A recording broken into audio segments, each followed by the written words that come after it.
सिर्फ ये भाषण देते हैं।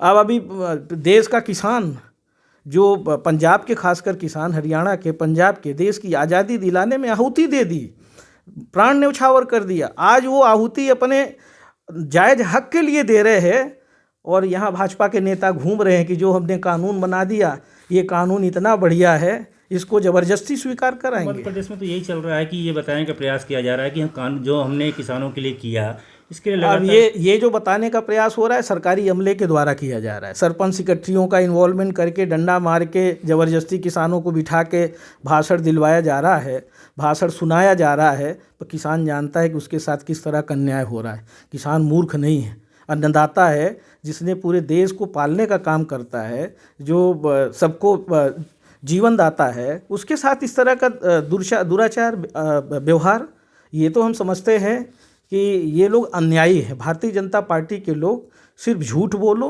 तेज तेज बोलो, ज़्यादा बोलो, यही झटपट बोलो, यही है इनका, यही प्रशिक्षण दिया जाता है और इसी पे काम कर रहे हैं। और यही इनका चाल चरित्र, चेहरा इनका सब उजागर हो चुका है। चुनाव होने दीजिए पार्लियामेंट का। ये ज़रूर है कि इनके पास पैसा बहुत है, अवैध कमाई करते हैं, फिर गरीबों के बीच में प्रलोभन दे के और इधर उधर करके प्रशासनिक तंत्र का इस्तेमाल करके चुनाव जीतने की कोशिश करते हैं। पर हमेशा ऐसा नहीं चलता है। बहुत सारे लोग सत्ता धराशायी हुए हैं, अब इनकी भी बारी है और जनता जवाब देगी, किसान जवाब देंगे, देश प्रदेश के नौजवान जवाब देंगे। आज बेरोजगारी चरम सीमा पे है, हमारा शिक्षा नहीं, स्वास्थ्य नहीं, बुनियादी सुविधाएं नहीं, और हम करोड़ों रुपए हर महीने में कर्ज तो ले रहे हैं, पर वो पैसा कहाँ जा रहा है, कहाँ उपयोग हो रहा है। आज कर्मचारी परेशान है। बीजेपी तो ये भी कहती है कि 15 साल पहले जो स्थिति बराबर सीधी की थी वो यथावत जो बनी हुई है। अगर हम बात करें बीजेपी की भी, तो बीजेपी में भी कुछ नहीं किया। इससे पहले कांग्रेस की भी अगर हम बात करें तो कांग्रेस में भी देखिए रिफर उस समय भी जिला अस्पताल से कर दिया जाता था। आज भी स्थिति यह है कि सिर्फ प्रसूता महिलाओं को ही वहाँ पर रखा जाता है, बाकी क्रिटिकल मामला आ जाए तो रिफर कर दिया जाता है। देखिए समय के साथ साथ जब हमारी केंद्र में यूपीए की गवर्नमेंट थी, स्वास्थ्य मिशन के तहत बहुत सारा फंडिंग किया पूरे देश में, और चाहते तो बहुत सारा अपग्रेड कर सकते थे, पर नहीं किया। भ्रष्टाचार करने में लगे थे।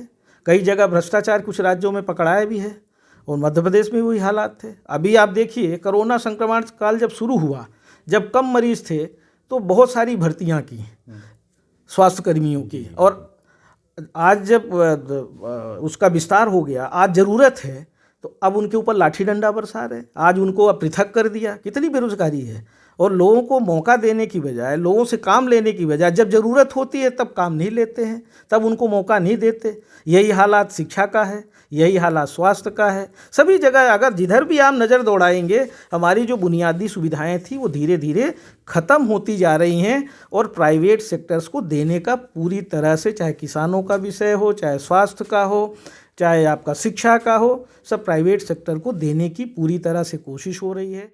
हो गई तो कहाँ से शिक्षकों की भर्ती करेंगे। हम भी 15 दिन शिक्षा मंत्री थे प्रभारी, हमने खुद शिक्षकों की भर्ती के लिए हमने स्वीकृति दी थी 30,000 शिक्षकों की भर्ती के लिए, पर अभी तक नहीं हुई।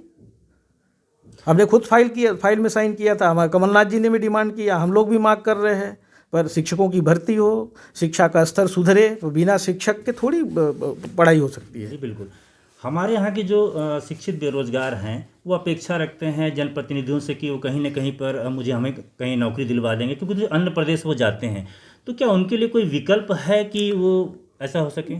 देखिए, मुझे तो बहुत कम समय मिला, पर 1.5 वर्ष में हमने कोशिश की थी। हमारे पास अगर कोई भी आया है, हमने बिल्कुल बड़े स्ट्रिक्टली फॉलो कराया था कि नौजवान जो जिसके लायक है, अगर हमारे सीधी सिंगरौली ज़िले में या प्रदेश में कहीं भी आवश्यकता है तो स्थानीय लोगों को मौका मिले, और हमने पूरी कोशिश की थी। बहुत सारे नौजवान आज भी काम कर रहे हैं। अब भारतीय जनता पार्टी की सरकार बदलते ही नेताओं के बच्चे, नेता लोग दलाली कर रहे हैं, पैसे लेके भर्ती करा रहे हैं।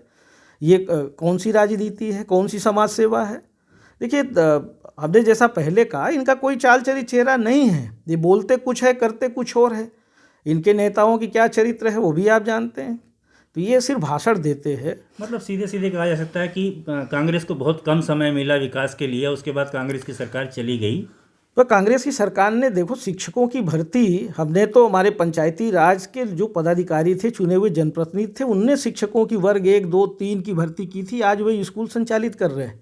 उन्हीं के भरोसे स्कूल चल रही है। और उस समय जनपद अध्यक्ष, उपाध्यक्ष, जनपद सदस्य उसमें इस कमेटी में रहते थे, ये लोग भर्ती करते थे। जिला पंचायत के जो चुने हुए जनप्रतिनिधि थे, इनने तो अधिकार छीन लिया, पंचायती प्रतिनिधियों के भी अधिकार छीन लिए।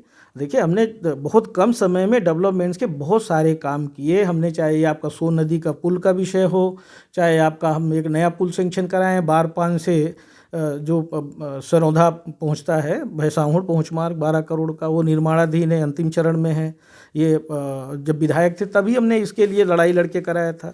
देवसर में सामुदायिक भवन हमने सामुदायिक स्वास्थ्य केंद्र सेंक्शन कराया था। ये जरूर है डॉक्टरों का अभाव है, जितना होना चाहिए बुनियादी सुविधाएं उतनी नहीं हैं, फिर भी ये सारी चीज़ें डेवलपमेंट्स के जो भी हो सकता है हमने लगातार प्रयास किए हैं। आज नल जल योजनाएं हमने बहुत सारी सेंक्शन कराई, 35 हमारे विधानसभा क्षेत्र में स्वीकृत हुई है जल निगम के अंतर्गत, हम खुद उसमें मेंबर थे। तो जो भी हो सकता है अच्छा से अच्छा अपने क्षेत्र के लिए, अपने ज़िले के विकास के लिए लगातार हम लोग कोशिश कर रहे थे। हमने खुद मंत्री रहते हुए महात्मा गांधी ग्राम सेवा केंद्र, ये हमारा अनुमोदन किया हुआ, हमने स्वीकृत किया है। और आज हर ग्राम पंचायत में जो भी छोटी छोटी समस्याओं के लिए तहसील स्तर पे जाते थे, वो गांव से चाहे खसरा खतौनी हो, चाहे बिजली का बिल जमा करना हो, जो भी मूलभूत सुविधाएं हैं उसके लिए लोग जहाँ जहाँ खुल गए हैं, तो स्वयं हितग्राही ग्राम पंचायत भवन में बैठ के और उसके माध्यम से एक तरफ जहाँ नौजवानों को रोजगार भी मिला, तो दूसरी तरफ लोगों को सुविधाएं भी मिली। तो काम करने की नीयत होनी चाहिए, नीयत नहीं है।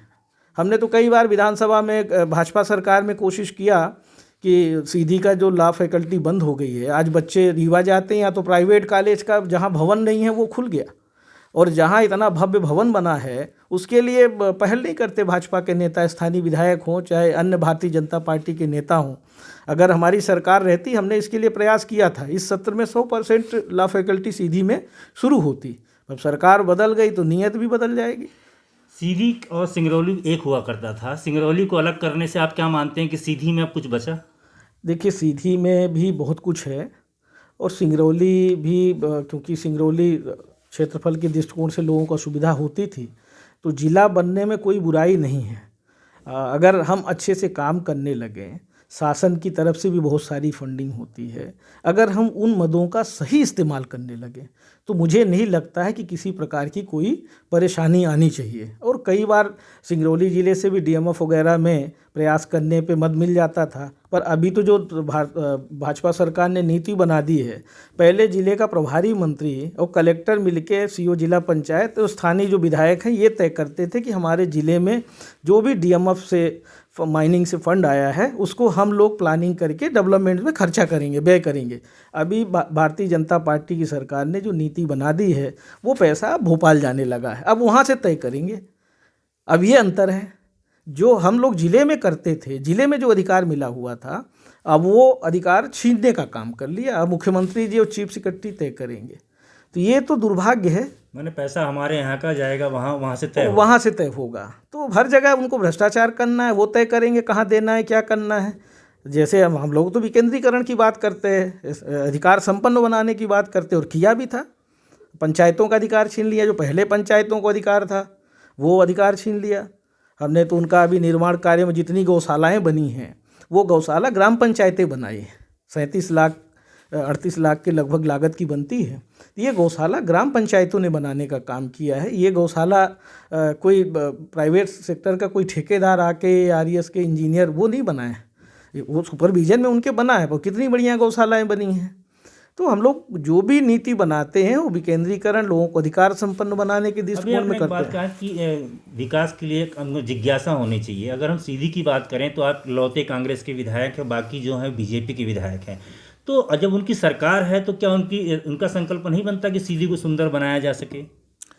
देखिए, सीधी को सुंदर बनाना चाहिए, सुंदरता होनी चाहिए, वो मन की सुंदरता सबसे ज़्यादा ज़रूरी है। हम बहुत बढ़िया इंफ्रास्ट्रक्चर खड़ा कर लें और गरीब व्यक्ति आए वहाँ पे और उसको न्याय नहीं मिले, हम बहुत बड़ा मंदिर बना लें और वहाँ पूजा मन से नहीं हो, पुजेरी अगर ठीक नहीं है, तो फिर हम सबको पुजेरी तो वो तो बन जाते हैं कि ये हमारे सब भगवान हैं, हम ये हमारे देवता हैं, हम इनके पुजेरी हैं, है ना। अब पूजा करने वाला ही सारा प्रसाद खा जाए तो वही भाजपा की सरकार में चल रहा है। और हमने देखो हमारे अगर सियावल विधानसभा क्षेत्र में हमने देवसर में आपका जो महाविद्यालय है, बहुत पुराना महाविद्यालय, जर्जर भवन था, हमने इंफ्रास्ट्रक्चर के लिए वहाँ स्टेडियम के लिए 12 करोड़ रुपए सेंक्शन कराया। वह पुराना स्टेडियम था, उसके लिए हमने किया। और कोई ऐसा गांव नहीं है जहां हमने सड़कों का जाल नहीं बिछाया हो। बहुत सारा काम हम ये कह सकते हैं कि बहुत कम समय में हमने प्रयास किया है, और समय आने पे और भी जो अधूरे काम रह गए उनको भी कराएंगे। पर ये ज़रूर है, चाहे वो भाजपा के जनप्रतिनिधि हों या कांग्रेस के हों, हम सबको मिलके सबसे पहली हमारी जिम्मेदारी है।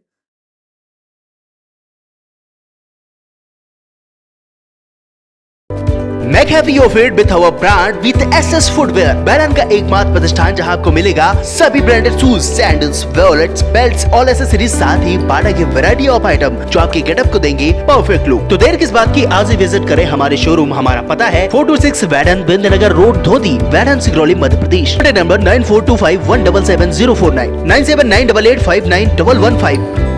और हाँ, हमारे चैनल को सब्सक्राइब करें, घंटी का बटन दबाना ना भूलें, जिससे नई अपडेट आपको समय समय पर मिल सके।